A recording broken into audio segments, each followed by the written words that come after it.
믿으실 수 있겠어요? 바로 제 집 거실 한복판에서 시어머니는 남편의 아이를 임신한 내연녀와 팔짱을 낀 채 테이블 위에 수표 한 장을 올려놓으며 제게 세상에서 가장 잔인한 최후 통첩을 했습니다. 이 2억 5천만 원 가지고 당장 이 집에서 사라져. 내 아들에겐 너처럼 쓸모없는 여자 말고 대를 이어줄 아들을 낳아줄 여자가 필요하니까. 그 순간 저는 울지 않았습니다. 그저 얼어붙었을 뿐이죠. 제 시선은 지난 5년간 남편이라 불렀던 남자에게로 향했습니다. 그는 고개를 떨군 채 마치 석상처럼 말이 없었습니다. 그의 침묵은 시어머니의 모욕적인 말보다 1000배는 더 아팠습니다. 하지만 그들은 몰랐습니다. 제 넉넉한 옷 아래 작은 생명, 놀라운 비밀이 자라나고 있다는 것을. 그리고 오늘 그들의 잔인함이 내일 그들 몰락의 시작이 될 것이라는 사실을 말입니다. 제 이름은 김한나입니다. 그날 저녁 저는 만찬을 준비했습니다. 향초를 켜고 설렘과 행복에 가득 차 있었죠. 남편 마리수에게 기쁜 소식을 전하고 싶었습니다. 임신 테스트기는 2줄을 보였고 병원에서 받은 초음파 사진은 오랜 기다림 끝에 제가 임신했다는 사실을 확인시켜 주었습니다. 저는 이 아이가 우리 부부의 갈라진 틈을 메우고 시어머니의 독서를 멈추게 할 사랑의 끈이 될 것이라고 생각했습니다. 저는 그 장밋빛 그림을 순진하게 믿었습니다. 하지만 시계가 정확히 7시를 가리켰을 때 현관문이 거칠게 열렸습니다. 남편이 돌아왔지만 혼자가 아니었습니다. 그의 옆에는 시어머니인 박은경 여사님이, 그리고 그들 뒤에는 값비싼 명품 드레스를 입은 아름답고 낯선 젊은 여자가 서 있었습니다. 하지만 저를 가장 충격에 빠뜨린 것은 그녀가 제 남편의 팔을 너무나 다정하고 소유욕 넘치게 감싸고 있는 모습이었습니다. 누구세요? 저는 더듬거렸습니다. 심장이 바이스에 짓눌리는 듯 했습니다. 남편은 감히 제 눈을 마주치지 못했습니다. 그는 어색하게 젊은 여자에게서 팔을 빼내려 했지만 시어머니가 이미 앞으로 나섰습니다. 그녀는 아들 앞을 가로막고 서서 승리에 찬 경멸의 눈빛으로 저를 쏘아보았습니다. 소개할 사람이 있단다. 그녀는 조롱 섞인 목소리로 말했습니다. 여기는 카리나, 대양제약 석태곤 회장님의 따님이야. 우리 리수가 일하는 병원의 가장 큰 파트너이시지. 그리고 카리나는 네가 단 한 번도 내게 안겨주지 못했던 내 손주, 내 아들의 핏줄을 뱃속에 품고 있단다. 그녀의 말 한마디 한마디가 망치처럼 저를 내리쳤습니다. 저는 마비된 듯 했습니다. 발밑의 땅이 빙글빙글 돌았습니다. 남편이 저를 배신했습니다. 그는 다른 여자와 아이를 가질 것입니다. 그리고 그 여자는 막강한 대기업 회장의 딸이었습니다. 갑자기 흩어져 있던 모든 조각들이 맞춰졌습니다. 회의를 핑계로 늦게 귀가했던 날들, 욕실에서 몰래 하던 전화 통화, 심지어 선물이라던 명품 넥타이까지. 이제야 알겠습니다. 그 넥타이는 저 여자가 들고 있는 가방과 같은 브랜드였습니다. 왜? 절 부르신 거죠? 저는 속에서 모든 것이 무너져 내리고 있었지만 목소리의 떨림을 막으려 애썼습니다. 똑똑하긴. 박 여사님이 비웃었습니다. 너에게 선택권을 주려고 불렀지. 인도적인 선택권 말이야. 그녀는 가방에서 서류 뭉치와 수표를 꺼내 제 앞 테이블 위로 던졌습니다. 여기 이혼 서류. 리수는 이미 서명했어. 그리고 이건 2억 5천만 원. 이 돈 받고 서류에 서명하고 당장 이 집에서 꺼져. 내 5년 청춘에 대한 우리 집안의 적선이라고 생각해. 2억 5천만 원. 적선. 이 얼마나 익숙하고 굴욕적인 말인가.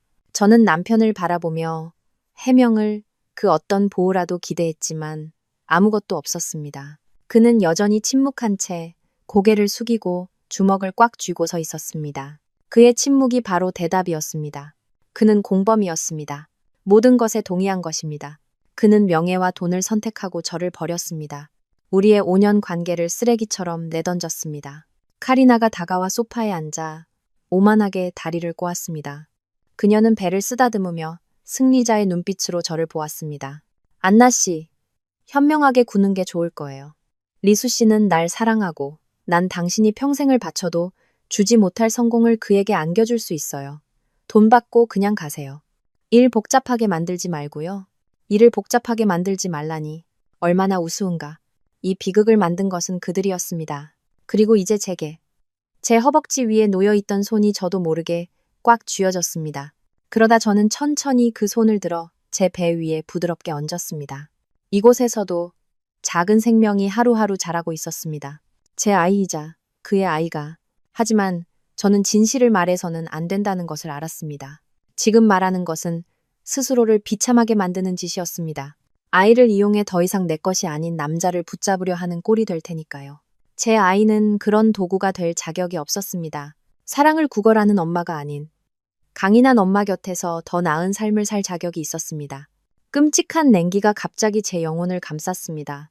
고통은 경멸로 변했고 경멸은 제게 기이한 힘을 주었습니다. 저는 천천히 일어섰습니다. 더 이상 그들을 쳐다보지 않았습니다. 테이블 위에서 2억 5천만 원짜리 수표를 집어들었습니다. 박 여사님과 카리나는 만족스러운 미소로 저를 바라보았습니다. 제가 동의했다고 생각한 것이죠. 하지만 그때 그들의 놀라움을 뒤로하고 저는 수표를 갈기갈기 찢어버렸습니다. 당신들 돈 필요 없어요. 저는 단호하고 흔들림 없는 목소리로 말했습니다. 내 사랑은 당신들의 더러운 돈으로 살 수 있는 게 아니니까. 저는 펜을 들어 이혼 서류에 서명했습니다. 내가 가는 건 당신들이 날 쫓아내서가 아니에요. 당신들 같은 인간들과 한 지붕 아래에서 사는 게 역겨워서 떠나는 겁니다. 그렇게 저는 뒤돌아 곧장 침실로 들어갔습니다. 단 한 번도 뒤돌아보지 않은 채 등 뒤에서 들려오는 박 여사님의 고함을 들었습니다. 네가 감히? 돈 안 받으면 나중에 후회하지 마. 후회는 없어. 저는 생각했습니다. 가치 없는 인간에게 내 청춘 5년을 낭비한 것만 후회될 뿐. 저는 묵묵히 작은 캐리어의 옷가지 몇 개와 개인 소지품을 챙겼습니다. 캐리어를 끌고 현관으로 나갈 때 저는 세 사람을 지나쳤습니다. 단 한마디의 작별 인사도, 단 한 번의 눈길도 없이 저는 그 집을 나와 차가운 밤속으로 걸어 나갔습니다. 제 손은 본능적으로 배 위에 놓여 있었습니다. 그들은 자신들이 한 명이 아니라 두 명을 쫓아냈다는 사실을 몰랐습니다. 그리고 그들이 방금 짓밟은 양이 모든 것을 되찾기 위해 늑대가 되어 돌아올 것이라는 사실 또한 몰랐습니다. 택시 문이 닫히고 한때 보금자리였던 집에서 저와 제 뱃속 작은 비밀을 싣고 멀어질 때 저는 울지 않았습니다. 큰 충격 뒤에 눈물은 말라버린 것 같았습니다. 저는 그저 자리에 앉아 밤속에서 흐릿해지는 가로등 불빛을 말없이 응시했습니다. 제 영혼은 텅 비어 있었습니다. 5년, 제 청춘의 가장 빛나는 5년을 동화 같다고 믿었던 사랑에 바쳤습니다. 그리고 이제 남은 것은 차가운 이혼, 서류 한 장과 그 동화가 처음부터 거짓이었다는 쓰라린 진실뿐이었습니다. 지난 5년간의 기억이 슬로우 모션처럼 선명하고 고통스럽게 밀려왔습니다. 저는 5년 전 늦가을 밤에 리수를 만났습니다. 당시 저는 대학을 막 졸업하고 작은 증권사에서 일하는 젊은 재무 분석가였습니다. 그는 제가 검진을 받으러 간 병원에서 인턴 마지막 해를 보내고 있던 젊은 의사였습니다. 저는 첫 만남부터 그에게 깊은 인상을 받았습니다. 잘생긴 외모 때문이 아니라 그의 눈에서 뿜어져 나오는 헌신과 따뜻함 때문이었습니다. 분주한 병원 안에서 그는 유일하게 제 이야기를 끈기 있게 들어주고 제 건강 상태를 자세히 설명해 준 사람이었습니다. 진찰하는 그의 손길은 부드럽고 전문적이었습니다. 그는 아주 친절한 미소를 지녔고 그 미소는 환자의 모든 걱정과 불안을 씻어주는 듯 했습니다. 그 후 우리는 병원 구내식당에서 우연히 몇 번 마주쳤습니다. 그리고 대화가 시작되었습니다. 그는 힘든 야간 근무와 의료계의 압박감에 대해 이야기했지만 그의 목소리에는 항상 열정의 불꽃, 사람을 구하고 싶다는 갈망이 타오르고 있었습니다. 저는 그에게 숫자와 주식 시세로 가득한 건조한 세상에 대해 이야기했습니다. 그는 감탄하며 제 이야기를 들어주었습니다. 그의 눈은 존경심으로 가득 차 있었습니다. 정말 똑똑한 여자군요. 이렇게 복잡한 걸 이해할 수 있다니 존경스러워요. 우리의 사랑은 아주 자연스럽게 찾아왔습니다. 그의 근무가 끝난 후에 급한 저녁 데이트. 제가 병원으로 가져다 주던 집밥, 매일같이 주고받던 응원과 걱정의 메시지들로 쌓아 올려졌습니다. 그는 부자가 아니었습니다. 젊은 의사의 월급은 겨우 생활을 유지할 정도였고 시골에 계신 어머니께 약간의 돈을 보내드려야 했습니다. 하지만 그는 제가 부족함을 느끼게 한 적이 단 한 번도 없었습니다. 그는 낡은 셔츠를 입을지언정 한 달 월급을 모아 제게 새 옷을 사주었습니다. 그는 일주일 내내 컵라면을 먹을지언정 주말에는 꼭 저를 멋진 레스토랑에 데려갔습니다. 그는 말했습니다. 지금은 너에게 제대로 된 삶을 제공해주지 못해서 미안해. 하지만 이 힘든 시기만 지나면 내가 반드시 널 행복하게 해줄게. 날 믿어줘.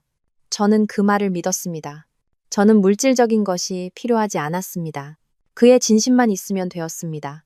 그리고 저는 말만 한 것이 아니라 제 능력을 그 누구에게도, 심지어 그에게도 말하지 않았던 제 능력을 이용해 그의 경력을 몰래 지원했습니다. 저는 비밀이 있었습니다. 겉으로 보기에 저는 박봉의 평범한 회사원이었지만 실제로는 주식시장의 익명 투자자였습니다. 그것은 제가 대학생 때 발견한 타고난 재능이었습니다. 저는 숫자에 대한 특별한 감각이 있었습니다. 놀라울 정도로 시장의 변동을 분석하고 예측할 수 있었습니다. 부모님이 사고로 돌아가시며 남겨주신 작은 유산으로 저는 몰래 투자를 시작했고 그 돈은 많은 사람들이 평생 벌지 못할 액수로 불어났습니다. 저는 그 돈을 사치를 위해 쓰지 않았습니다. 계속해서 소박하게 살았습니다. 부가 저를 변화시키고 진실하지 않은 사람들을 끌어들일까 두려웠기 때문입니다. 저는 그저 김한나라는 평범한 여자인 제 본 모습을 사랑해줄 남자를 찾고 싶었습니다. 그리고 리수를 만났을 때 저는 그 남자를 찾았다고 생각했습니다. 저는 제 재능과 비밀 자금을 이용해 그의 발판이 되어주었습니다. 그는 재능이 있었지만 복잡한 병원 환경에서는 재능만으로는 부족했습니다. 그에게는 기회와 인맥이 필요했습니다. 저는 다른 이름으로 된 제 투자 펀드를 이용해 의료 장비 구입 명목으로 병원에 거액을 기부했습니다. 그 대가로 저는 단 하나의 조건만 내걸었습니다. 리수와 같은 젊고 재능 있는 의사들에게 주요 수술에 참여하고 해외 연수를 갈 기회를 만들어 달라는 것이었죠. 그리고 기회는 찾아왔습니다. 그는 이전에 과장급 의사들에게만 허용되었던 복잡한 심장 수술을 집도할 팀에 선발되었습니다. 그는 훌륭하게 해냈습니다. 그의 이름이 알려지기 시작했습니다. 그리고 그는 선진 의료 기술을 배우기 위해 스위스로 단기 연수를 가게 되었습니다. 돌아왔을 때 그는 날개를 단 듯했습니다. 그는 연이어 복잡한 수술을 성공시키며 많은 환자를 구했습니다. 그는 평범한 전공의에서 병원에서 가장 젊고 유능한 외과 의사 중 한 명으로 빠르게 성장했습니다. 그는 너무나 행복해했습니다. 그는 저를 껴안으며 모든 것이 행운과 저의 변함없는 지지 덕분이라고 말했습니다. 그는 행운의 여신이 바로 자기 품에 안겨있는 여자라는 사실을 몰랐습니다. 저는 그에게 진실을 말하지 않았습니다. 그가 열등감을 느끼길 원치 않았습니다. 그저 조용히 뒤에서 그의 성공과 행복을 지켜보고 싶었습니다. 저는 제 조용한 희생이 영원한 사랑으로 보상받을 것이라고 순진하게 믿었습니다. 5년 동안 저는 이 사랑을, 그의 경력을, 제 모든 것을 바쳐 키워냈습니다. 저는 제 손으로 그를 위해 장미가 뿌려진 길을 만들었지만 그가 그 길을 걸을 때 그의 곁에 있는 사람이 제가 아닐 줄은 예상하지 못했습니다. 리수가 병원에서 입지를 굳힌 후 우리는 결혼을 결심했습니다. 제가 오랫동안 기다려온 결정이었지만 바로 그때부터 우리 사랑 이야기에 첫 균열이 생기기 시작했습니다. 그리고 그 균열을 만든 사람은 다름 아닌 그의 어머니, 박은경 여사님이었습니다. 그가 저를 처음 소개했을 때 그녀는 겉으로는 따뜻한 미소로 저를 맞이했습니다. 하지만 그 미소 뒤에서 저는 저를 샅샅이 훑어보는 차갑고 계산적인 시선을 느꼈습니다. 그녀는 제 직업이나 성격에 대해 묻지 않고 부모님은 무슨 일 하시니? 형제는 몇이고? 월급은 얼마나 되니? 와 같은 질문만 던졌습니다. 제가 고아에 소박하게 산다는 것을 알게 되자 그녀의 입가에서 미소가 약간 사라졌습니다. 그때부터 그녀는 우리 관계에 간섭하기 시작했습니다. 그녀는 자주 리수에게 전화를 걸어 제가 그에게 어울리지 않는 상대라고 암시했습니다. 내 아들, 넌 이제 명망 있는 의사야. 결혼이란 건 사랑하는 사람과만 하는 게 아니라 네 경력에 도움이 되는 사람과도 해야 하는 거란다.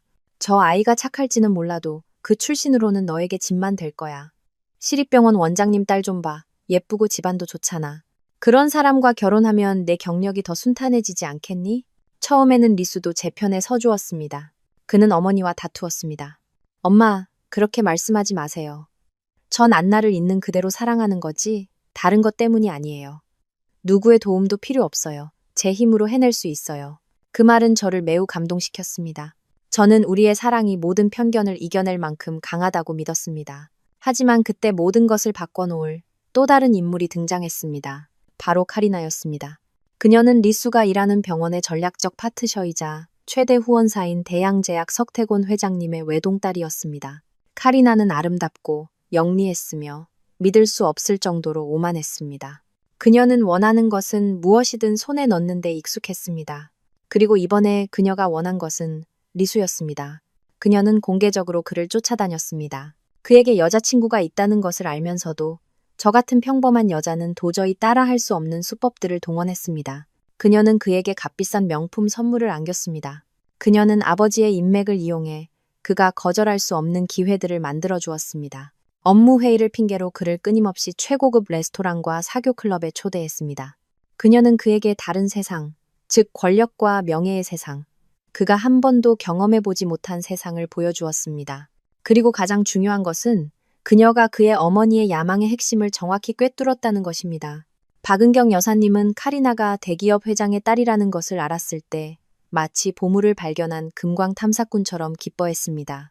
그녀는 카리나를 황금 며느리, 아들에게 빛나는 미래의 문을 열어줄 만능 열쇠로 보았습니다. 그녀는 노골적으로 둘을 엮어주기 시작했습니다. 그녀는 카리나를 자주 저녁 식사에 초대했고 심지어 친딸보다 더 따뜻하게 대했습니다. 반대로 저에게는 점점 더 잔인하고 불친절해졌습니다. 제가 근처에 있을 때마다 그녀는 일부러 카리나를 언급하고 그녀를 끊임없이 칭찬한 다음 저를 향해 상처 주는 말을 던졌습니다. 이게 바로 좋은 집안에서 자란 여자야. 예쁘고 능력 있고 지위도 있고 우리 리수가 얘랑 결혼하면 제 아빠 전화 한 통이면 당장 고급 개인 병원을 차릴 수 있는데 남 밑에서 힘들게 일할 필요가 없지. 그 말들은 독처럼 서서히 리수의 의식 속으로 스며들었습니다. 가난한 환경에서 태어나 지금의 위치에 오르기까지 그렇게 힘들게 싸워온 그가 그런 유혹적인 전망 앞에서 어찌 흔들리지 않을 수 있었을까요? 그는 변하기 시작했습니다. 그는 더 이상 카리나와의 만남을 거절하지 않았습니다. 그는 점점 더 늦게 집에 돌아왔습니다. 그에게서는 낯선 향수 냄새가 났습니다. 그는 제게 거짓말을 하기 시작했습니다. 우리의 통화는 줄어들었고 메시지는 더 짧고 건조해졌습니다. 우리의 사랑은 갑자기 죽지 않았습니다. 침묵과 냉담, 그리고 거짓말 속에서 서서히 죽어갔습니다. 저는 이 모든 것을 알아차렸습니다. 가슴이 참을 수 없이 아팠지만 소란을 피우거나 질투 소동을 벌이지는 않았습니다. 그저 묵묵히 희망을 품었습니다. 일시적인 바람이기를 바랐습니다. 그가 결국 누가 진정으로 자신을 사랑하는지 깨닫고 제게 돌아오기를 바랐습니다. 저는 우리의 5년간의 사랑을, 그가 했던 약속들을 순진하게 믿었습니다. 하지만 한 남자의 마음이 변하고 야망이 사랑보다 커지면 모든 희망이 무의미해진다는 것을 저는 몰랐습니다. 균열은 날마다 커져갔고 우리 결혼이 파탄 날 날은 그 어느 때보다 가까워지고 있었습니다. 세상에 가장 사랑하는 사람에게 배신당하는 것보다 더 큰 고통은 없을 겁니다. 그것은 시간이 지나면 아물 육체적 상처와는 다릅니다. 그것은 모든 세포, 모든 조직 속으로 서서히 스며들어 모든 믿음, 모든 희망을 잠식하는 독과 같습니다. 그리고 저는 바로 그 고통을 그 후 몇 달 동안 겪었습니다. 제 결혼은 큰 소리와 함께 무너지지 않았습니다. 냉담과 거짓, 배신 속에서 서서히 죽어갔습니다. 한때 제 세상의 전부라고 생각했던 남자, 리수는 이제 완전히 다른 사람이 되어 있었습니다. 그는 더 이상 따뜻하고 진실한 의사가 아니었습니다. 그는 카리나가 보여준 명예와 상류 사회의 소용돌이에 휘말려 들어갔습니다. 그는 점점 더 늦게 집에 돌아왔습니다. 그가 둘러대는 이유는 점점 더 궁색하고 믿기 어려워졌습니다. 급한 회의, 응급수술, 중요한 파트너와의 저녁 식사 등. 하지만 저는 그 이유들 뒤에 카리나와의 로맨틱한 만남이 숨어 있다는 것을 알았습니다. 저는 카리나의 친구들이 소셜미디어에 올린 함께 찍은 사진들을 우연히 보았습니다. 그들은 고급 레스토랑에서 함께 식사하고 화려한 파티에 참석했습니다. 그는 저를 오랫동안 보지 않았던 눈빛, 즉 감탄과 정보욕이 담긴 눈빛으로 그녀를 바라보았습니다. 그 사진들을 볼 때마다 수천 개의 바늘이 제 심장을 꿰뚫는 것 같았습니다. 하지만 저는 소란을 피우지 않았습니다. 대립하거나 비난하지 않았습니다. 그저 침묵했습니다. 어쩌면 강요당했을지도 모른다. 그저 필요한 비즈니스 관계일 뿐이라고 스스로에게 거짓말을 했습니다. 저는 버티려고 노력했고 우리의 5년간의 인연의 남은 부분을 믿으려 했습니다. 저는 더 완벽한 아내가 되려고 노력했습니다. 더 맛있는 요리를 배웠습니다. 집을 더 꼼꼼하게 청소했습니다. 그가 돌아올 때 더 예쁘게 차려입었습니다. 제 다정함과 인내가 그를 되찾을 수 있기를 바랐지만 저는 틀렸습니다. 제 침묵은 그를 깨우지 못했습니다. 그에게 더 나아갈 용기를 주었을 뿐입니다. 그는 제 온화함을 어리석음으로, 제 침묵을 동의로 여겼습니다. 그는 더 대담해졌습니다. 더 이상 숨기지 않았습니다. 자정이 넘어 집에 들어오는 밤도 있었습니다. 그에게서는 여자 향수 냄새가 났습니다. 제가 평소에 쓰던 가벼운 향이 아닌 낯설고 값비싼 향이었습니다. 그의 셔츠 깃에는 립스틱 자국이 있었습니다. 제가 물었을 때 그는 부인하려 하지도 않았습니다. 그는 그저 제 손을 뿌리치고 차갑고 피곤한 목소리로 말했습니다. 더 이상 묻지 마. 피곤해. 시어머니 박은경 여사님은 노골적으로 기뻐했습니다.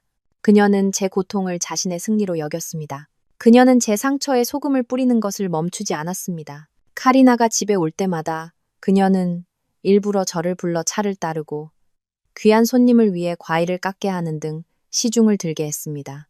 그녀는 아들과 그의 애인이 서로 다정한 모습을 제 눈으로 직접 보게 하고 싶었습니다. 제가 스스로 떠나가도록 굴욕감과 고통을 느끼게 하고 싶었습니다. 안나는 참하고 순종적이야, 아가. 그녀는 카리나에게 말했지만 그녀의 시선은 저를 향해 있었습니다. 네가 이 집 며느리가 되면 제가 여기서 널 시중 들고 돌봐줄 거야.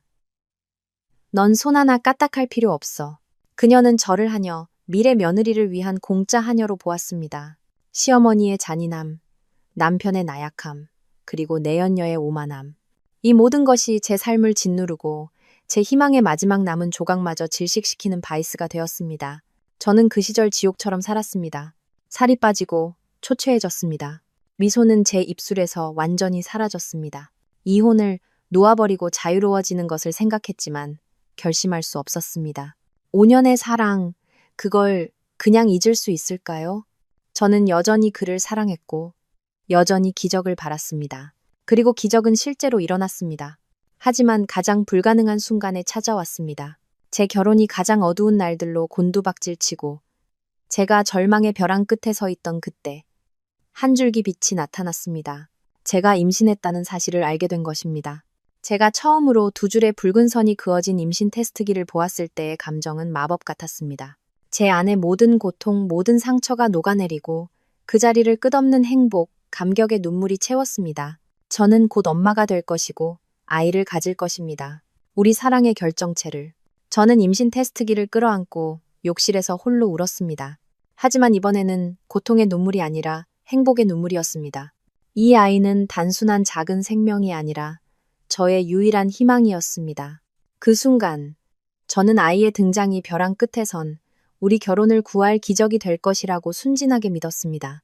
리수가 곧 아빠가 된다는 사실을 알면 그는 분명 변할 것이라고 생각했습니다. 그는 진정한 가족이 무엇인지 이해하게 될 것입니다. 그는 제게 돌아올 것이고 우리는 다시 행복한 보금자리를 꾸릴 것입니다. 그리고 아이. 그 희망은 제게 기이한 힘을 주었습니다. 저는 더 이상 낙담하고 고통스러워하지 않았습니다. 제 자신을 더 잘 돌보기 시작했습니다. 영양가 있는 음식을 먹었습니다. 육아에 관한 책을 읽었습니다.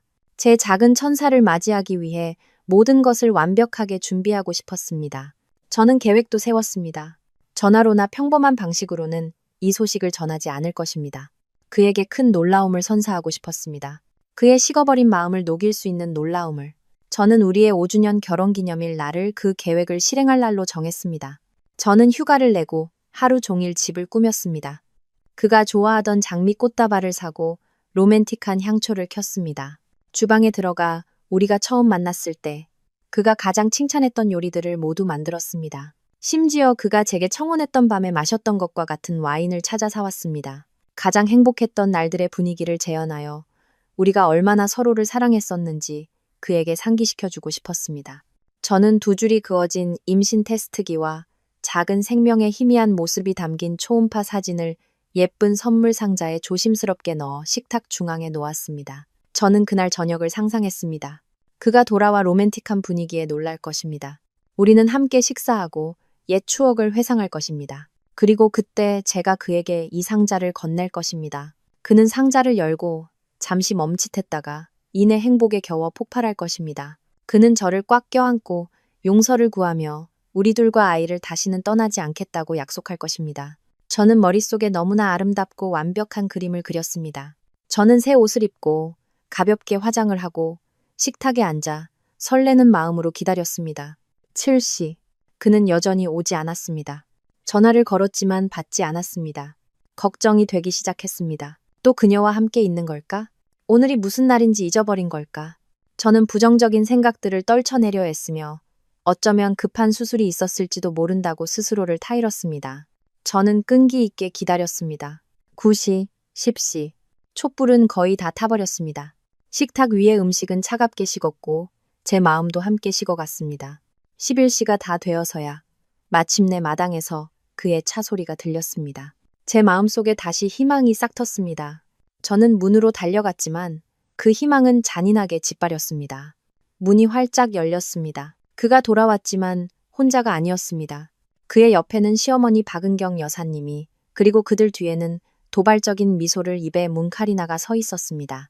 그들은 결혼기념일을 축하하러 온 것이 아니라 제게 최후 통첩을 하고 공식적으로 그의 삶에서, 이 집에서 저를 몰아내기 위해 온 것이었습니다. 인생에는 시간이 멈춘 듯한 순간이 있습니다. 제게는 그 세 사람이 문 앞에 나타나 모든 것을 파괴할 준비가 된 폭풍을 몰고 왔을 때가 바로 그 순간이었습니다. 저는 결코 열리지 않을 결혼기념일을 위해 꾸며진 방 한가운데서 얼어붙은 채 그들을 낯선 사람처럼 바라보았습니다. 제가 켠 촛불의 흔들림은 카리나의 얼굴에 어린 조롱, 박 여사님의 눈에 담긴 승리감, 그리고 리수의 얼굴에 서린 비참한 죄책감만을 더욱 부각시킬 뿐이었습니다. 온전한 희망, 온전한 작은 생명을 담고 있던 식탁 위의 예쁜 선물 상자는 갑자기 너무나 어울리지 않고 무의미해 보였습니다. 여기서 무슨 잔치를 벌이고 있는 거니? 마지막으로 한번 붙잡아 보려고 작정한 게냐? 박 여사님이 먼저 입을 열었습니다. 그녀의 목소리는 칼날처럼 날카로워 숨막히는 침묵을 갈랐습니다. 단도직입적으로 말하지. 시간 낭비하지 마. 우리 리수는 이미 결정했어. 너랑 이혼하고 카리나랑 결혼할 거야. 카리나는 우리 집안의 대를 이을 손주를 뱃속에 품고 있단다. 그녀는 카리나 쪽으로 고개를 까딱했고 카리나는 즉시 배를 내밀었습니다. 그것은 마치 도발, 승리의 확인 같았습니다. 대를 이을 손주. 그 두 단어는 피 흘리는 제 심장을 쇠망치처럼 내리쳤습니다. 지난 몇 년간 그녀는 저를 애도 못 낳는 암탉이라고 불렀고 이제 그녀는 원하는 것을 얻었습니다. 저는 리수를 바라보며 어떤 반응이라도, 그의 예전 감정의 어떤 잔재라도 찾아보려 했지만 아무것도 없었습니다. 그는 여전히 고개를 숙인 채 제 시선을 피했습니다. 그의 침묵은 가장 잔인한 고백이었습니다. 그는 선택을 한 것입니다. 그는 레드카펫 위에 미래를 선택했고 과거를, 가장 힘든 시기를 함께 견뎌온 여자를 기꺼이 버릴 준비가 되어 있었습니다. 그리고 이미 제가 이야기했던 것처럼 막이 내렸습니다. 박 여사님은 제게 수표와 이혼 서류를 던졌습니다. 카리나는 오만함 가득한 모욕적인 말을 던졌고 리수는 그저 무력한 공범으로 서 있었습니다. 저는 서서 모든 말을 들었습니다. 처음의 고통은 금세 무감각으로, 그리고 절대적인 경멸로 변했습니다. 저는 이 남자를 진정으로 사랑했습니다. 이 사람들을 위해 진정으로 희생했습니다. 갑자기 제가 너무나 어리석게 느껴졌습니다. 존재하지 않는 사랑을 너무 믿었기에 어리석었고 속부터 썩어 문드러진 결혼을 유지하려 했기에 어리석었습니다. 제 허벅지 위에 놓여있던 손이 저도 모르게 꽉 쥐어졌습니다. 그러다 저는 천천히 그 손을 들어 제 배 위에 부드럽게 얹었습니다. 그 신성한 온기, 그 연결감이 갑자기 깨어났습니다. 사랑하는 아가, 태어나기도 전에 이런 끔찍한 장면을 목격하게 해서 미안해. 너에게 제대로 된 아빠를 주지 못해서 미안해. 하지만 두려워하지 마. 이제부터 너에겐 엄마뿐이야. 그리고 엄마는 약속할게. 이 세상 최고의 것을 너에게 줄 거야. 누구도 널 아프게 하지 못하게 할 거야. 기이한 힘, 모성애라는 힘이 갑자기 제 안에서 깨어났습니다. 저는 더 이상 나약하게 살아가는 여자, 김한나가 아니었습니다. 저는 엄마였고 제 아이를 지켜야 했습니다. 저는 이 임신 사실을 말해서는 안 된다는 것을 알았습니다. 만약 말한다면 그들은 어떻게 생각할까요? 제가 아이를 무기로 삼아 그를 붙잡으려 한다고, 동정심을 구걸한다고 생각할 것입니다. 그들은 결코 리수의 아이라고 믿지 않을 것입니다. 아니, 더 나쁘게는 아들이라는 것을 알면 제 아이를 빼앗으려 할지도 모릅니다. 안 돼. 제 아이가 그런 유독한 환경에서 자라게 할 수는 없었습니다. 저는 떠나야 했습니다. 제 아이를 이 사람들로부터 멀리 데려가야 했습니다. 마지막 눈물이 흘렀습니다. 사랑을 장사 지내는 눈물이었습니다. 저는 고개를 들고 그들을 똑바로 쳐다보았습니다. 제 눈에는 더 이상 고통이 없었고 차가운 결의만 있었습니다. 저는 수표를 찍고 이혼 서류에 서명하고 경멸 가득한 마지막 말을 내뱉었습니다. 그리고 뒤돌아 침실로 들어갔습니다. 중요한 서류가 든 핸드백 외에는 아무것도 가져가지 않았습니다. 그들을 지나칠 때 저는 쳐다보지도 않았습니다. 그 순간부터 그들은 제게 죽은 사람들이었습니다. 저는 집을 나와 차가운 밤속으로 걸어 나갔습니다. 뒤돌아보지 않았습니다. 과거는 제 뒤에 있었습니다. 제 앞에는 완전히 새로운 길이 놓여 있었습니다. 혼자 걸어가야 할 길이었습니다. 하지만 저는 더 이상 혼자가 아니었습니다. 제 안에 작고 소중한 생명을 품고 있다는 것을 알았기 때문입니다. 동기부여의 원천을. 눈물은 흘러 넘쳤지만 저를 익사시키지는 않았습니다. 그 눈물은 모든 환상, 모든 나약함을 씻어내고 새로운 사람이 더 강하고 더 결단력 있고 어떤 폭풍에도 맞설 준비가 된 김한나가 다시 태어나도록 해주었습니다. 여러분은 제가 남편의 배신, 그의 가족에게 받은 굴욕, 임신한 채 홀로 남겨진 후 무너져 내리고 울 곳을 찾으며 고통 속에 잠길 것이라고 생각할지도 모릅니다. 하지만 아니요, 저는 그러지 않았습니다. 충분히 눈물을 흘렸고 충분히 고통받았습니다. 그날 밤 저는 어떤 친구에게도 가지 않았습니다. 값싼 호텔방을 빌리지도 않았습니다.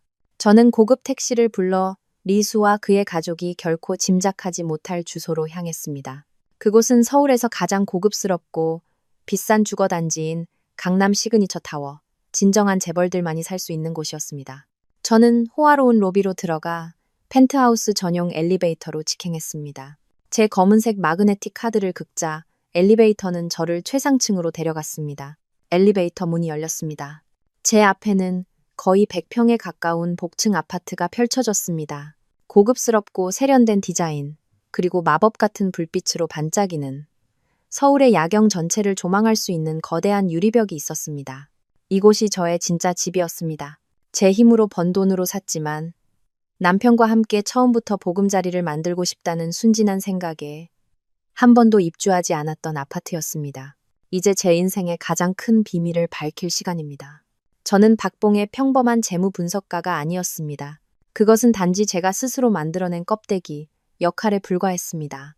사실 저는 주식시장의 전문 투자자, 금융계의 익명의 거물이었습니다.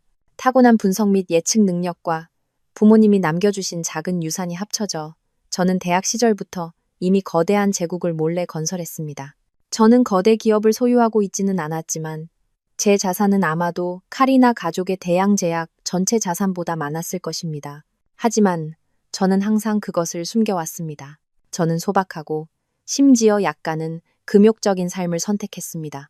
돈이 저를 변화시킬까, 거짓되고 이기적인 사람들을 끌어들일까 두려웠기 때문입니다. 저는 항상 제 자산 때문이 아니라 저 자신 때문에 저를 찾아오는 진실한 사랑을 갈망했습니다.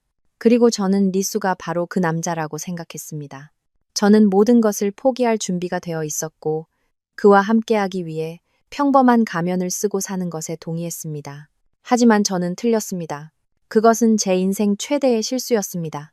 그날 밤 제 호화로운 펜트하우스 한가운데 서서 저는 더 이상 고통을 느끼지 않았습니다. 씁쓸한 아이러니만을 느꼈을 뿐입니다. 저는 신데렐라가 되기 위해 온 왕국을 포기했습니다. 그리고 결국 제가 선택한 왕자는 저를 잔인하게 버렸습니다. 하지만 상관없습니다. 신데렐라는 이제 자신의 궁전으로 돌아왔고 이번에는 더 이상 순진하지 않을 것입니다. 그녀는 여왕이 될 것입니다. 제가 가장 먼저 한 일은 우는 것이 아니었습니다. 저는 몇 년 전 고용한 최고의 금융 전문가이자 제 최측근 비서인 도비섭 실장에게 전화했습니다. 도 실장님, 저는 차갑고 단호한 목소리로 말했습니다. 플랜 B를 가동해 주세요. 지난 3년간 우리가 대학병원과 개인적으로 마리수 박사에게 제공했던 모든 투자, 모든 간접 지원을 즉시 그리고 완전히 회수하세요. 두 번째로 저는 최고급 서비스 대행사에 전화했습니다. 저는 최고의 산부인과 전문의 개인 영양사, 임산부 요가 강사, 그리고 전문 가사 도우미로 구성된 최고의 팀을 꾸려달라고 요청했습니다. 저는 그들에게 말했습니다. 최고 중에 최고만 필요합니다. 비용은 상관없습니다. 그리고 마지막으로 저는 큰 거울 앞에 서서 제 모습을 비추어 보았습니다. 저는 더 이상 소박하고 평범한 여자 김한나가 아니었습니다. 저는 제 본 모습, 즉 독립적이고 강하며 강력한 여자로 돌아왔습니다. 저는 제 작은 생명이 자라고 있는 배에 손을 얹었습니다. 아가, 이제부터 우리 둘은 새로운 삶을 시작하는 거야. 누구도 경멸할 수 없고 누구도 우리를 다치게 할 수 없는 삶을. 엄마가 이 세상 최고의 것을 너에게 줄게. 다음 날 완전히 새로운 김한나가 태어났습니다. 저는 더 이상 낙담하거나 빛을 잃지 않았습니다. 저는 가장 엄격하고 과학적인 임신 관리 프로그램을 시작했습니다. 책을 읽고 클래식 음악을 듣고 요가를 했습니다. 저는 제 펜트하우스를 우리 둘을 위한 평온의 낙원으로 만들었습니다. 저는 과거와의 모든 연결을 끊었습니다. 옛 전화번호는 버렸습니다. 공동의 친구들과 더 이상 연락하지 않았습니다. 그들에게 김한나는 사라진 존재가 되었습니다. 저는 평화롭게 제 삶을 살고 아이를 혼자 낳아 기를 것이라고 생각했습니다. 하지만 운명은 여전히 장난을 치고 싶었던 모양입니다. 운명은 저와 그 사람들을 위해 예측할 수 없는 만남을 주선했습니다. 역할이 완전히 뒤바뀌고 제가 아니라 그들이 고개를 숙여야 할 만남을 말입니다. 불사조는 실제로 잿더미에서 부활했습니다. 제가 부와 평화 속에서 미혼모로서의 새로운 삶을 시작하는 동안 저를 삶에서 밀어낸 사람들은 다른 곳에서 자신들이 완벽하다고 생각하는 새로운 장을 즐겁게 시작하고 있었습니다. 제가 떠난 지 한 달 만에 서울에서 가장 호화롭고 성대한 결혼식이 열렸습니다. 신랑은 다름 아닌 제 전남편, 마리수였습니다. 그리고 신부는 물론 집안의 대를 이을 아들을 품고 있는 황금 같은 딸, 카리나였습니다. 그들의 결혼식은 모든 연예 및 사교 잡지에서 다루는 큰 행사가 되었습니다. 사람들은 예식의 호화로움, 수억 원짜리 웨딩드레스, 그리고 몇 킬로미터나 늘어선 슈퍼카 행렬에 감탄했습니다. 사람들은 재능 있는 의사와 명문가 아가씨 사이에 운명적인 사랑 이야기에 열광했습니다. 그들은 저 같은 가난한 전처에게는 자리가 없는 현대판 동화 한 편을 그려냈습니다. 저는 제 호화로운 펜트하우스의 컴퓨터 화면으로 그 사진들을 보았습니다. 리수의 환한 미소, 카리나의 의기양양하고 승리에 찬 얼굴, 그리고 제 전 시어머니 박은경 여사님. 제 심장은 단 한 번도 요동치지 않았습니다. 더 이상 고통도 질투도 느끼지 않았습니다. 그저 우스꽝스러울 뿐이었습니다. 거짓과 배신 위에 세워진 행복이 과연 오래갈 수 있을까요?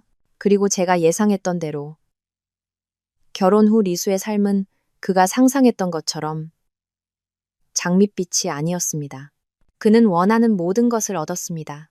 결혼 직후 그의 장인인 석태곤 회장은 약속을 지켰습니다. 그는 거액을 투자하여 사위를 위해 마리수 프리미엄 클리닉이라는 개인 병원을 열어주었습니다. 병원은 명망 있는 곳에 위치했고 최신 의료 장비를 갖추고 있었으며 모든 언론에서 대대적으로 홍보되었습니다. 리수는 갑자기 월급 받는 의사에서 젊은 병원장, 성공한 사업가로 변모했습니다. 그는 정말로 하늘로 솟아오른 셈이었습니다. 그의 어머니 박은경 여사님은 세상을 다 가진 듯 기뻐했습니다. 그녀는 며느리 집안이 아들에게 선물한 호화로운 빌라로 이사했습니다. 하녀를 두고 운전기사가 차를 몰아주었습니다. 하루 종일 스파에 가고 쇼핑하고 상류층 사교 모임에 참석했습니다. 어디서나 그녀는 재능 있는 아들과 황금 며느리를 자랑했습니다. 그녀는 자만심의 절정에 도달했습니다. 하지만 그 화려한 외관 뒤에는 불편한 진실이 숨어 있었습니다. 리수는 병원장이 되었지만 아내의 가족 눈에는 영원히 처가살이하는 남자, 아내 덕분에 출세한 가난한 집안 출신으로 남았습니다. 그의 장인 석태곤 회장은 매우 권위적이고 가부장적인 사람이었습니다. 그는 사위를 노골적으로 무시했습니다. 병원의 모든 결정, 인사부터 재무까지 모두 그를 거쳐야 했습니다. 리수는 명목상의 원장, 장인어른의 지위 아래 있는 일하는 기계에 불과했습니다. 가족 식사 자리에서 그는 장인과 아내의 형제들에게 끊임없이 훈계와 질책을 받았습니다. 자네는 분수를 알아야 해. 이 집안이 아니었으면 자네는 그저 보잘것없는 의사, 나부랭이에 불과해. 이 말들은 이미 큰 자존심을 가진 리수의 마음의 가시처럼 밝혔습니다. 그의 결혼 생활도 행복하지 않았습니다. 카리나는 원하는 것을 얻은 후 변덕스럽고 응석바디인 아가씨로서의 본색을 금방 드러냈습니다. 그녀는 남편의 일에 전혀 관심이 없었고 가정을 돌보지도 않았습니다. 하루 종일 쇼핑하고 친구들을 만나는 데만 시간을 보냈습니다. 이 결혼을 얻게 해준 무기였던 임신은 이제 남편을 괴롭히는 핑계가 되었습니다. 그녀는 그에게 시중을 들게 하고 자신의 모든 변덕을 받아주도록 강요했습니다. 그가 무언가 잘못하면 그녀는 울며 아버지에게 이르겠다고 협박했습니다. 그리고 매번 리수는 고개를 숙이고 사과해야 했습니다. 그는 숨막히는 압박 속에서 살았고 남자로서의 모든 자유와 목소리를 잃었습니다. 그는 후회하기 시작했습니다. 카리나가 깊이 잠든 늦은 밤, 그는 종종 발코니에 나가 혼자 담배를 피웠습니다. 그는 예전의 날들, 가난했지만 저와 함께했던 믿을 수 없을 만큼 행복했던 날들을 떠올렸습니다. 그는 소박하지만 따뜻했던 저녁 식사를 떠올렸습니다. 그는 다정함, 이해심, 그리고 저의 조용한 희생을 떠올렸습니다. 그는 가장 소중한 것을 잃었다는 것을 깨달았지만 이미 너무 늦었습니다. 그는 이 길을 스스로 선택했고 더 이상 돌아갈 수 없었습니다. 그는 그저 이를 악물고 견디며 그의 거짓된 행복한 삶을 계속 살아갈 수밖에 없었습니다. 그는 이것이 단지 시작에 불과하다는 것을 몰랐습니다. 숨겨진 폭풍, 영리하고 잔인한 복수가 몰래 준비되고 있었고 곧 그에게 닥쳐와 그가 가진 모든 것을 쓸어버릴 참이었습니다. 그의 가족이 거짓된 승리에 취해 있는 동안 저는 다른 곳, 시그니처 타워, 꼭대기의 펜트하우스에서 조용히 제 게임을 시작했습니다. 저는 스캔들이나 음모를 통한 복수를 선택하지 않았습니다. 제게 그런 방법들은 너무 원시적이었고 저를 비하시킬 뿐이었습니다. 저는 복수할 것이지만 다른 방식으로 더 영리하고 더 고통스럽고 더 가혹하게 할 것입니다. 저는 잃어버린 것만 되찾는 것이 아니었습니다. 저는 그들이 제 남편을 유혹했던 바로 그 무기, 즉 돈과 권력으로 그들의 제국 전체를 파괴할 것이었습니다. 익명의 투자자, 금융시장의 거물로서 저는 그럴 모든 가능성을 가지고 있었습니다. 제 계획은 최고의 금융 전문가들로 구성된 제 팀의 도움을 받아 믿을 수 없을 만큼 신중하고 정밀하게 개발되었습니다. 제 목표는 리수의 작은 병원뿐만 아니라 그의 장인의 전체 시스템, 즉 대양제약 제국 전체였습니다. 저는 이것이 뿌리, 즉 그들 모두의 권력의 원천이라는 것을 알았습니다. 이 뿌리를 베어내면 나무 전체가 말라 죽을 것이었습니다. 제 첫 타격은 직접적인 공격이 아니었습니다. 그것은 비밀스러운 인수, 작은 파도들로부터 형성된 폭풍이었습니다. 저는 대양제약과 마리수 프리미엄 클리닉의 전체 공급망을 분석하게 했습니다. 저는 그들의 가장 큰 약점, 즉 해외의 의료 장비 및 전문 의약품 공급업체에 대한 의존성을 발견했습니다. 그들은 소수의 독점 공급업체만 가지고 있었습니다. 이것이 그들의 아킬레스건이었습니다. 저는 제 투자 펀드를 통해 일련의 자회사와 제 신원을 감추는 복잡한 거래를 거쳐 바로 그 공급업체들의 주식을 인수하는 캠페인을 시작하도록 지시했습니다. 비용이 많이 드는 싸움이었지만 제게 돈은 문제가 되지 않았습니다. 단 2달 만에 저는 대양제약의 대체 불가능한 파트너인 유럽의 선도적인 의료기기 회사, 3곳과 스위스의 대형 제약회사 2곳의 최대 지배주주가 되었습니다. 손에 비장의 카드를 쥐고 저는 올가미를 조이기 시작했습니다. 대주주로서 저는 새로운 요구를 제시했습니다. 저는 이 회사들이 사업 전략 검토와 새로운 독점 유통 파트너 물색을 핑계로 한국 시장의 차세대 장비와 제재의 공급을 일시적으로 중단할 것을 요구했습니다. 물론 새로운 파트너 회사는 제가 직접 설립한 회사가 될 것이었습니다. 공급 위기가 시작되었습니다. 마리수 프리미엄 클리닉이 가장 먼저 그리고 가장 큰 타격을 입었습니다.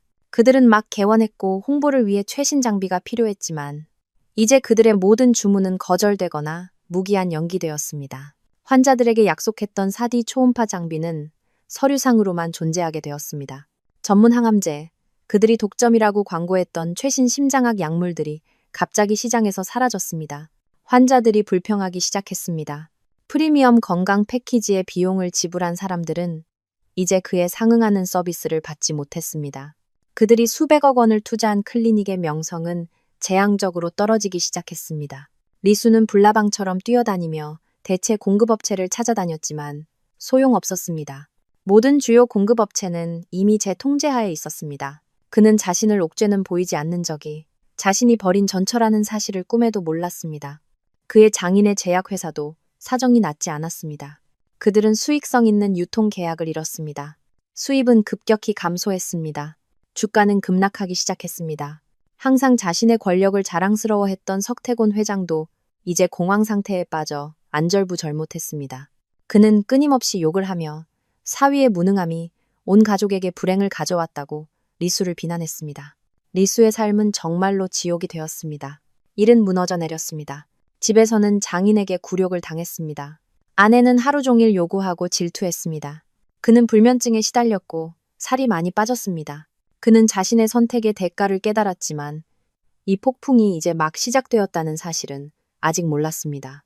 제 다음 타격은 더욱 파괴적일 것이었습니다. 그것은 그의 경력뿐만 아니라 그의 마지막 희망까지 완전히 파괴할 것이었습니다. 그리고 그것은 그가 가장 예상하지 못한 날, 가장 예상하지 못한 순간에 일어날 것이었습니다. 제가 연출한 폭풍이 제 전남편 가족의 제국을 은밀히 파괴하는 동안 저는 다른 세상, 저만의 세상에서 가장 평화롭고 행복한 날들을 경험하고 있었습니다. 모든 복수, 모든 보복 계획은 제 전문팀에게 맡겼고 저 자신은 제 마음과 시간, 심장을 더 신성한 사명, 즉 모성애에 바쳤습니다. 9개월 10일의 임신 기간은 많은 여성에게, 특히 남편 없이 혼자인 경우 힘든 시기일 수 있습니다.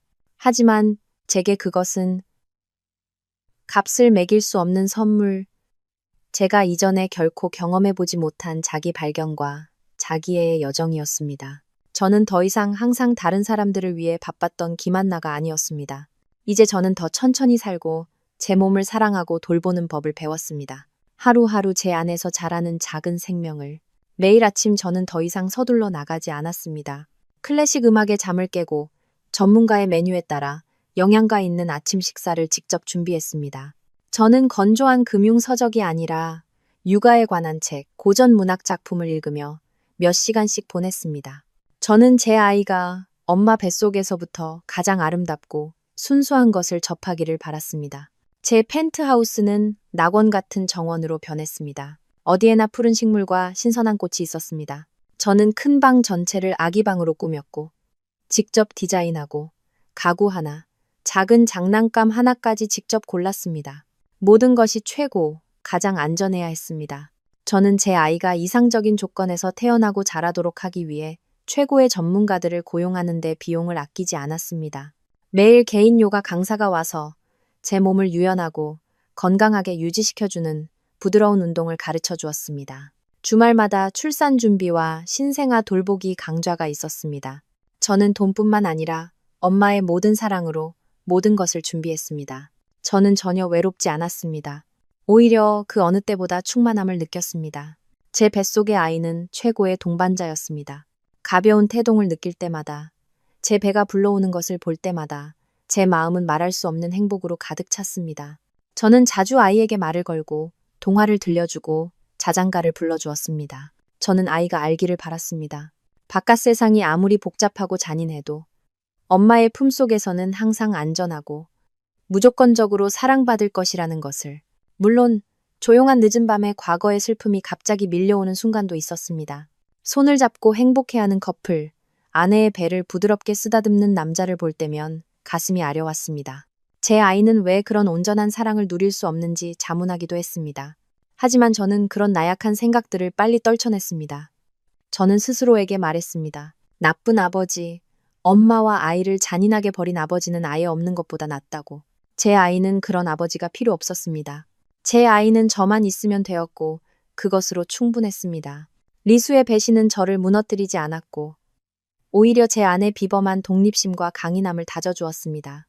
그리고 제가 가장 기다리던 날이 왔습니다. 저는 제 아이를 맞이하기 위해 가장 명망 있고 비싼 병원 중 하나인 청담 헤스티아 여성병원을 선택했습니다. 저는 개인 의료진, 간호사, 그리고 최고의 의료 서비스를 제공하는 VVIP 출산 패키지를 예약했습니다. 제 아이는 그럴 자격이 있었기 때문에 비용을 아끼지 않았습니다. 저는 아이가 태어나는 순간이 가장 신성하고 완벽하기를 바랐습니다. 하지만 제가 어찌 알았겠습니까? 이 완벽해 보이는 선택이 운명의 아이러니한 장난이 되어 저를 가장 극적인 만남 속으로 몰아넣을 줄을. 제 아이와 제가 가장 평화롭고 행복한 나날을 보내는 동안 다른 곳에서는 제가 뿌린 폭풍이 무자비하게 몰아치고 있었습니다. 마리수 프리미엄 클리닉. 리수와 그의 아내 가족 전체의 자부심이자 희망이었던 곳이 전례 없는 위기에 빠졌습니다. 제가 연출한 숨겨진 폭풍은 이제 쓰나미로 변해 그들의 견고해 보이던 제국을 덮쳐 파괴하고 있었습니다. 의료 장비와 의약품 공급 위기는 점점 더 심각해졌습니다. 모든 문이 리수 앞에서 닫힌 듯 했습니다. 그는 유럽으로 날아가 공급업체 본사를 방문하여 협상했습니다. 하지만 그가 얻은 것은 차가운 거절, 사업 전략 변경을 핑계로 한 정중한 사과뿐이었습니다. 그는 협상실에 앉아 그 결정을 내리는 사람이 바로 그 익명의 투자자라는 사실을 전혀 몰랐습니다. 그는 패배하고 굴욕을 당한 채 돌아왔습니다. 한때 현대적인 세계적 수준의 병원이었던 마리수 프리미엄 클리닉은 이제 모든 것이 부족한 상태였습니다. 비싸고 복잡한 장비들은 교체 부품 없이 멈춰섰습니다. 그들이 그렇게 시끄럽게 광고했던 전문 의약품들은 갑자기 사라졌고 환자들을 위한 재고도 없었습니다. 국제적인 의료 서비스에 막대한 비용을 지불했던 환자들은 이제 사기를 당했다고 느꼈습니다. 그들은 불평하기 시작했고 요구하고 시위를 위해 병원으로 몰려왔습니다. 돈 돌려내라, 사기꾼들아, 국제병원이 동네 의원보다 못하다니. 매일같이 외치는 구호와 현수막은 병원을 명망 있는 곳에서 파산한 시장터로 바꾸어 놓았습니다. 클리닉의 명성은 재앙적으로 떨어졌습니다. 리수가 후한 연봉으로 영입했던 유능한 의사들이 하나둘씩 사직하기 시작했습니다. 그들은 망해가는 병원과 함께 자신의 명성을 묻고 싶지 않았습니다. 리수는 불나방처럼 뛰어다녔습니다. 환자들을 상대하고 직원들을 붙잡으려 애쓰고 새로운 공급업체를 찾아야 했습니다. 하지만 그의 모든 노력은 헛수고였습니다. 제 손은 너무 멀리 뻗어 있었고 사방에서 그를 옥죄었습니다. 그의 가정생활도 지옥이 되었습니다. 이 병원에 재산을 투자했던 장인 석태곤 회장은 이제 모든 것을 잃을 위기에 처했습니다. 그는 모든 분노를 사위에게 쏟아부었습니다. 실패자, 쓸모없는 놈. 내가 너한테 그런 일을 맡겼는데 지켜내지도 못했어. 대체 뭘 한 거야? 내 집안의 빌부터 먹기나 할 줄 알지. 그는 온 가족과 친척들 앞에서 매 식사 때마다 끊임없이 욕을 퍼부었습니다. 그의 공주님 같은 아내, 카리나도 더 이상 온화하고 사랑스럽지 않았습니다. 그녀는 자신의 돈줄이 마르는 것을 보고 태도를 바꿨습니다. 당신 일은 대체 어떻게 하는 거야? 나 때문에 친구들 앞에서 얼마나 창피했는지 상상이 나가. 이 문제 해결 못하면 내가 무정하게 굴어도 날 탓하지 마. 예전에 그를 하늘로 떠받들던 사람들이 이제는 그를 굴욕의 나락으로 밀어넣기 위해 뭉쳤습니다. 그는 씁쓸한 진실을 깨달았습니다. 그들은 결코 그를 사랑하거나 존경하지 않았습니다. 그들은 그를 도구, 그들의 이익이라는 체스판 위의 말로 여겼습니다. 그가 유용할 때는 그를 애지중지했지만 그가 실패하자 한치의 망설임도 없이 그를 버릴 준비가 되어 있었습니다. 그리고 가장 잔인한 일이 닥쳤습니다. 그의 장인의 대양제약이 공급 위기와 재투자 펀드의 다른 금융 공격의 영향으로 무너지기 시작했습니다. 주가는 끝없이 떨어졌습니다. 스스로를 구하기 위해 석태곤 회장은 잔인한 결정을 내렸습니다. 손실을 내는 종양을 잘라내고 무능한 사위에 대한 책임을 벗기 위해 마리수 프리미엄 클리닉의 파산을 선언한 것입니다. 리수는 모든 것을 잃었습니다. 불과 몇 달 만에 그는 젊은 원장, 성공의 모범에서 파산한 실패자로 전락했습니다. 그는 한때 그렇게 자랑스러워했던 병원에서 쫓겨났습니다. 그는 호화로운 빌라에서 나와 어머니와 함께 작은 아파트로 돌아가야 했습니다. 카리나는 큰 소동 끝에 그를 떠났습니다. 그녀가 품고 있던 아이는 더 이상 상속자가 아니라 짐이었습니다. 리수는 실제로 하늘에서 지옥으로 떨어지는 것을 경험했습니다. 그는 자신의 선택의 대가를 깨달았습니다. 그는 명예와 돈을 얻었지만 그것은 잠시뿐이었습니다. 그리고 그것을 얻기 위해 그는 훨씬 더 소중한 것을 잃었습니다. 진실한 사랑, 그를 위해 모든 것을 희생할 준비가 되어 있던 여자, 그리고 그 존재조차 몰랐던 아이를. 그의 인생에서 가장 어둡고 절망적인 날들. 제 모습이 그의 의식 속에 나타나 그를 괴롭히고 따라다녔습니다. 그는 안나는 어디 있을까? 어떻게 살고 있을까? 라고 자문했습니다. 하지만 그는 그가 그리워하는 전처가 바로 그의 인생의 모든 비극을 연출한 사람이라는 것을 결코 짐작할 수 없었습니다. 그리고 운명은 다시 한번 그들을 위한 만남을 준비하고 있었습니다. 상상할 수 있는 것보다 더 아이러니한 상황에서의 만남을. 인생에는 때때로 정말 아이러니한 반전이 있습니다. 가장 재능 있는 시나리오 작가조차 만들어낼 수 없는 반전 말입니다.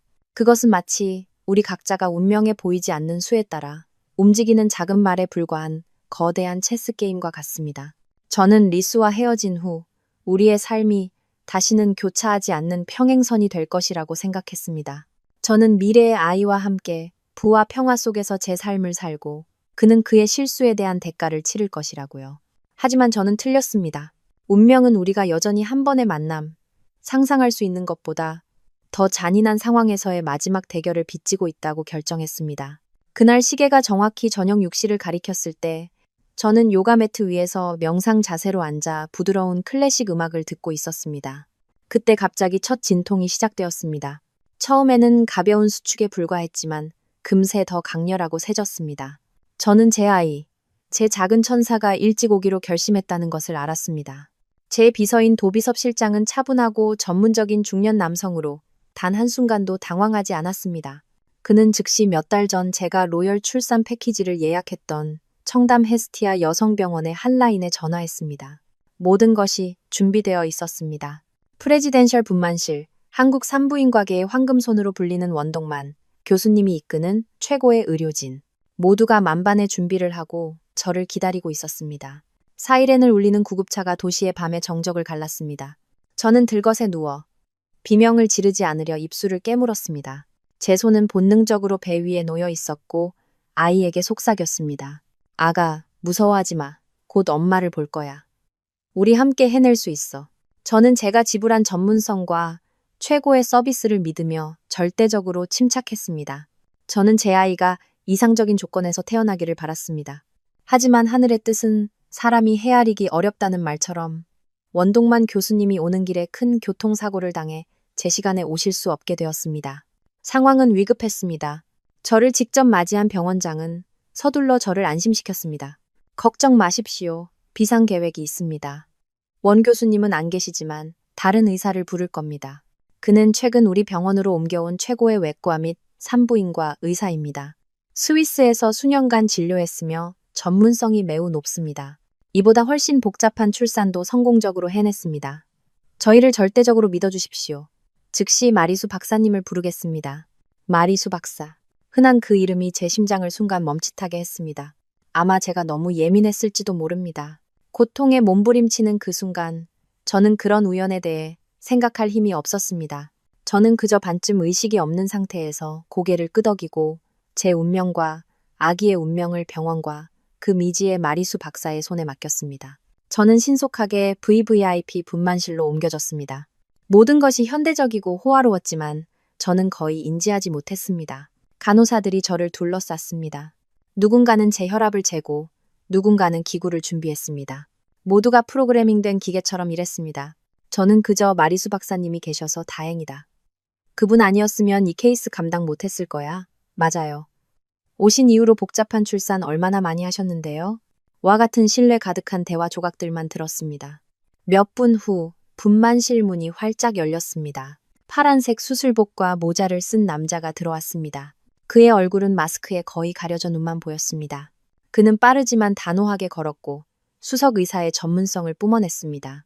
그는 아무 말도 하지 않고 그저 수간호사에게 제스처로 진료 기록을 요청했습니다. 그는 차트를 받아들고 날카로운 눈으로 빠르게 글줄들을 훑었습니다.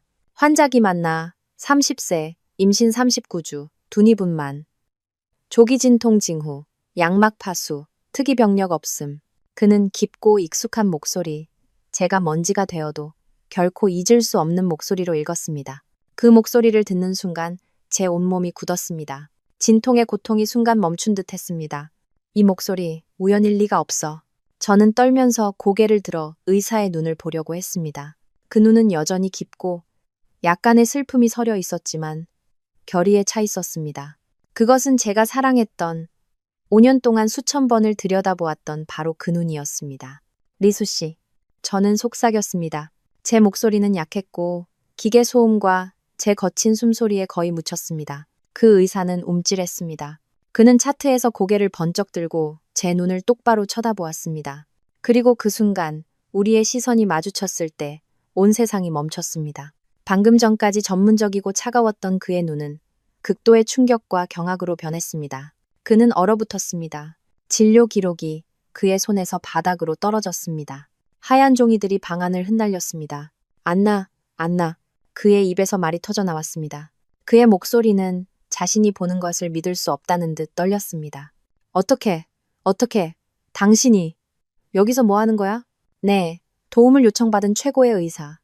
이 순간 저와 제 아이를 구할 수 있는 유일한 사람은 아이러니하게도 제 전남편, 아이를 버렸다가 이제 자신의 손으로 그 아이를 받아야 하는 아빠, 마리수였습니다.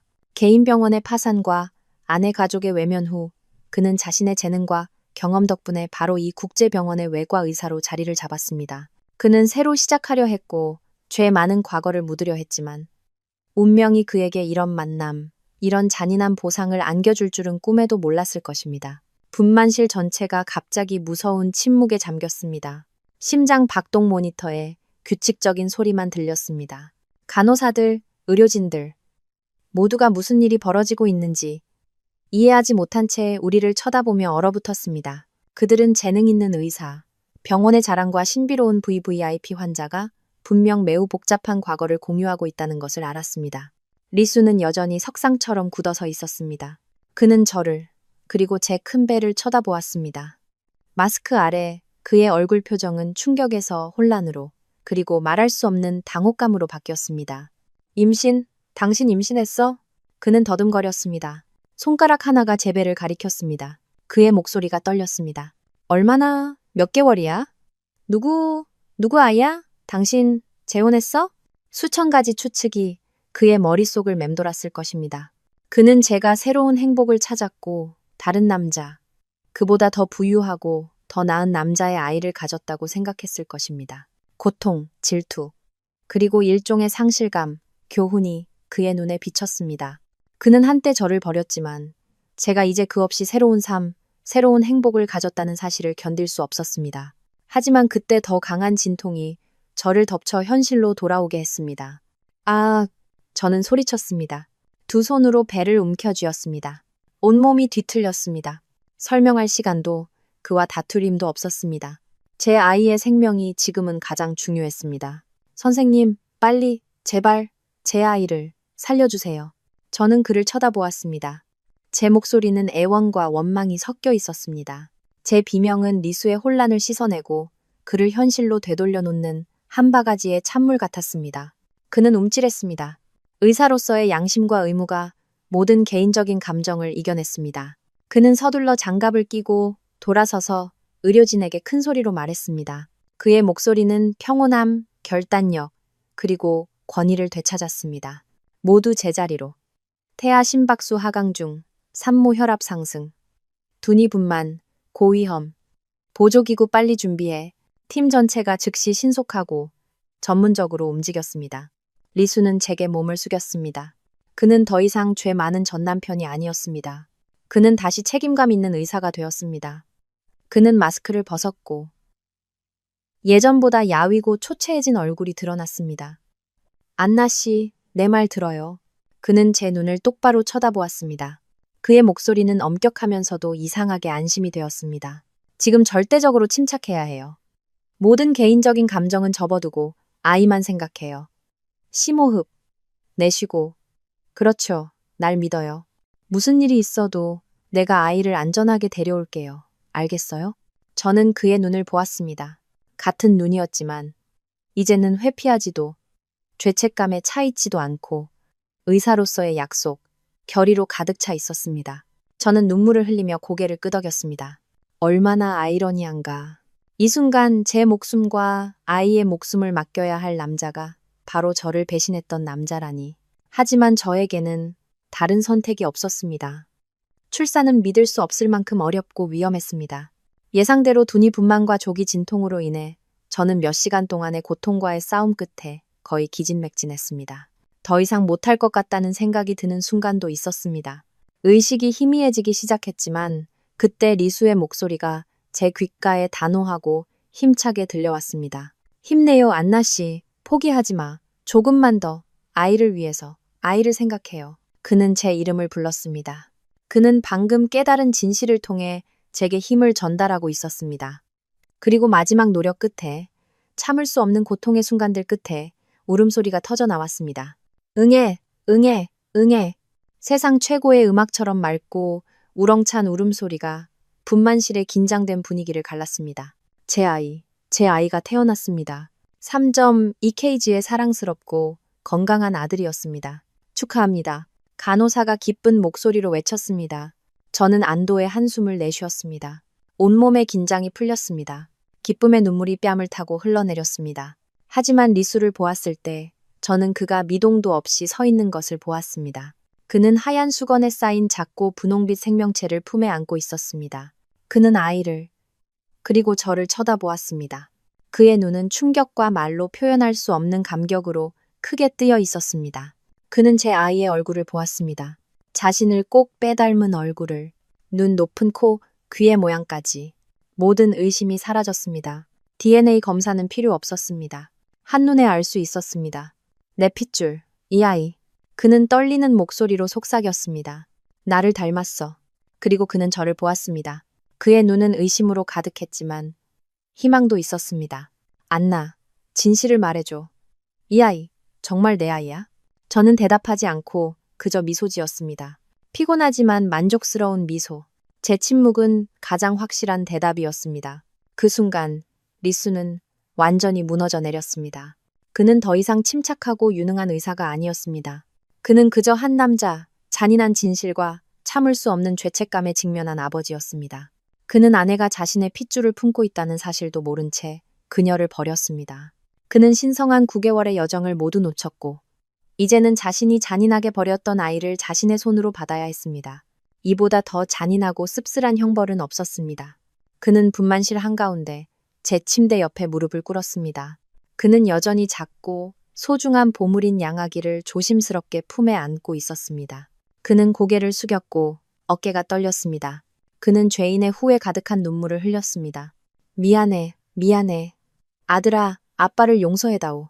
그는 온 의료진이 경악하는 가운데 이 말들을 계속해서 반복했습니다. 아이가 태어나 울음을 터뜨린 순간은 그의 죄책감, 후회, 그리고 뒤늦은 행복의 모든 감정이 폭발하는 순간이었습니다. 하지만 그는 몰랐습니다. 밖에서는 또 다른 폭풍, 즉 질투와 시기의 폭풍이 이 신성하고 비극적인 순간을 파괴할 준비를 하고 있다는 것을.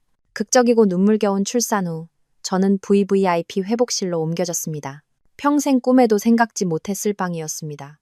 병실이라기보다는 작은 프레지덴셜 스위트룸에 가까웠습니다. 모든 것이 정교하고 호화롭게 꾸며져 있었고 큰 창문 너머로는 맑고 푸른 하늘과 조용한 병원 정원이 보였습니다. 제 아들, 작고 분홍빛 천사는 제 침대 옆 아름다운 크리스탈 아기 침대에서 평화롭게 잠들어 있었고 가끔씩 살짝 움직였습니다. 저는 힘든 출산으로 몸이 아프고 지쳐 누워 있었지만 마음은 이전에 결코 느껴보지 못했던 행복과 평화로 가득 차 있었습니다. 저는 해냈습니다. 혼자 싸웠습니다. 아이를 안전하게 세상에 데려왔습니다.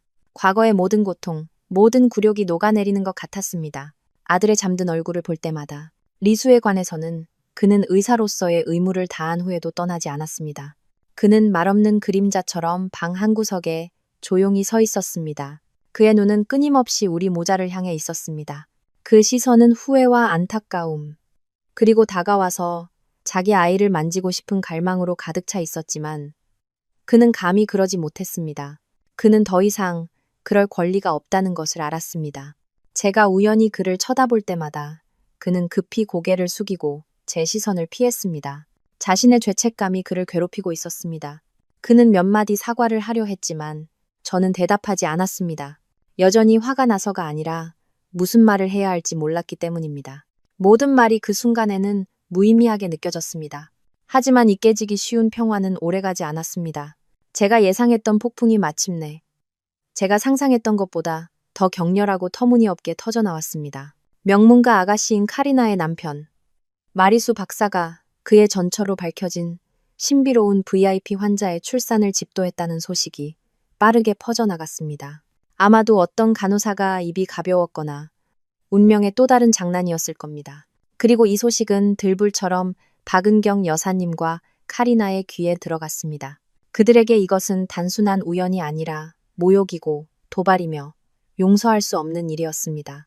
그리고 일어날 일이 일어났습니다.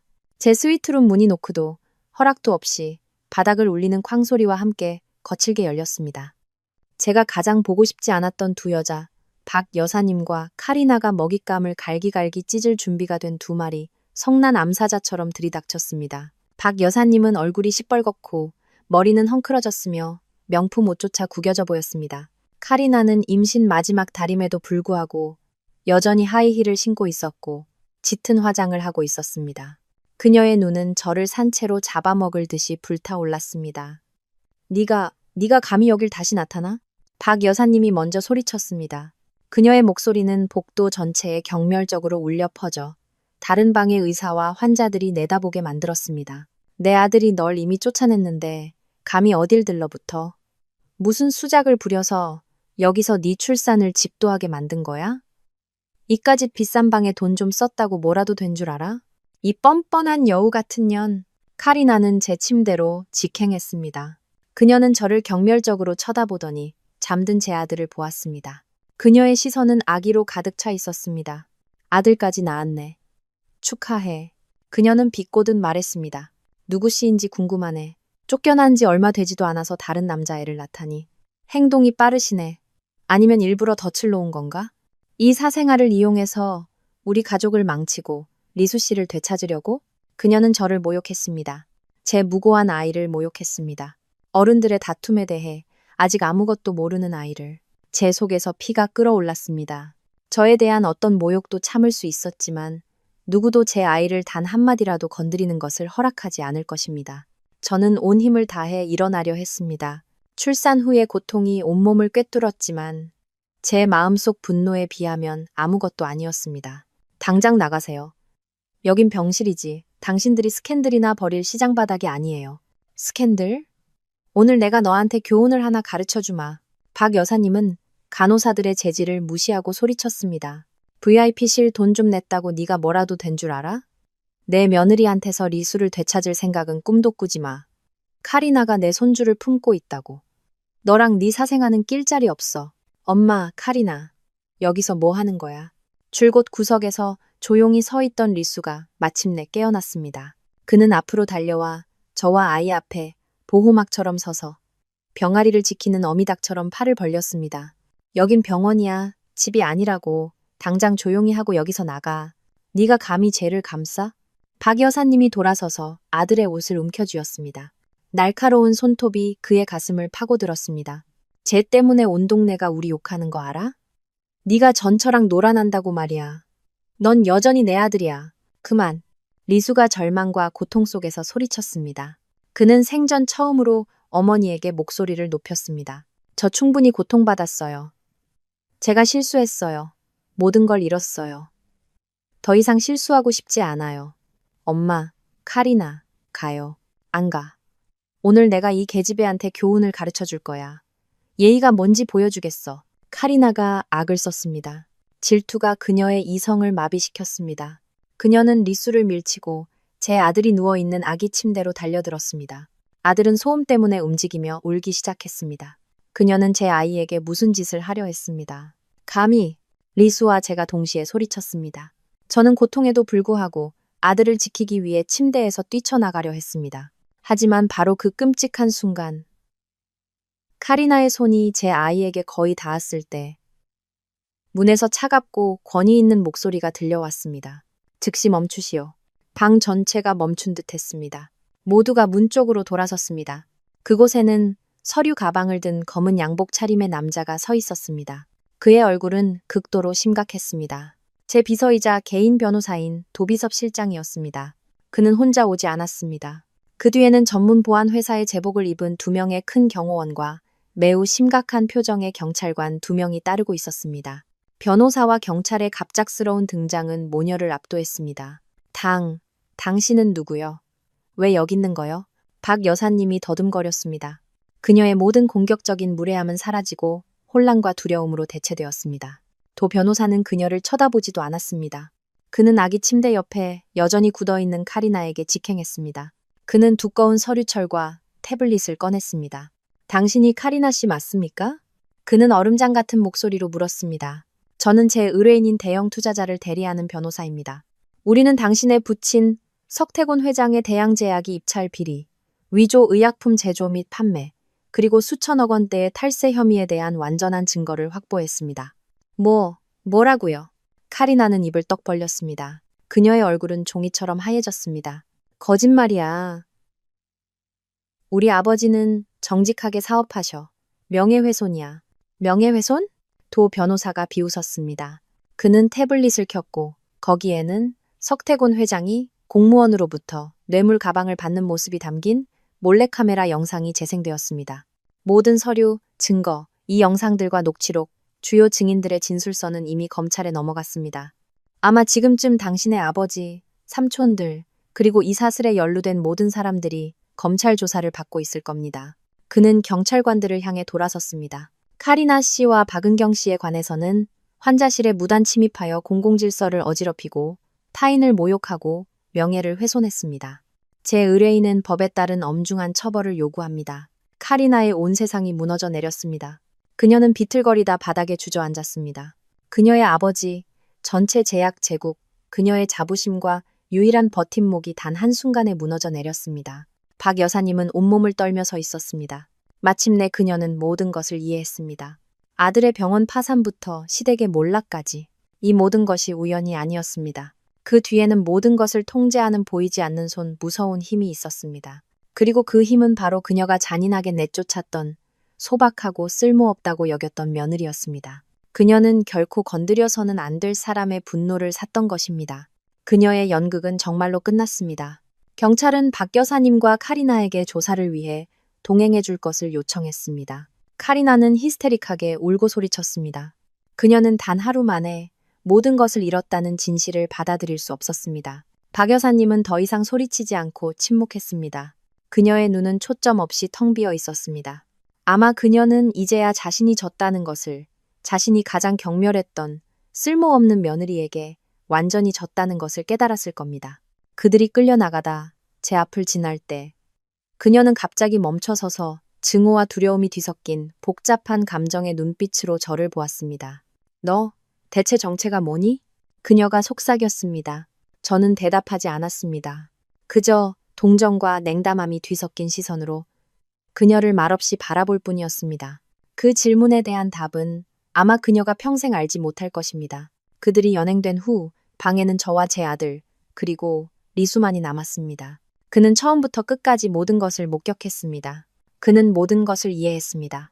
왜 자신의 병원이 무너졌는지, 왜 아내의 가족이 몰락했는지, 그리고 그가 배신했던 전처가 어떤 지위와 무서운 힘을 가졌는지도 이해했습니다. 그는 단지 한 여자를 잃은 것이 아니었습니다. 그는 다시는 되찾지 못할 기회, 미래를 잃었던 것입니다. 그는 천천히 제게 다가와 침대 옆에 무릎을 꿇었습니다. 익숙한 몸짓이었지만 감정은 완전히 달랐습니다. 안나. 그는 저를 쳐다보았고 그의 눈은 죄책감과 절망으로 붉게 충혈되어 있었습니다. 나 다 이해했어. 나는 당신의 용서를 받을 자격이 없어.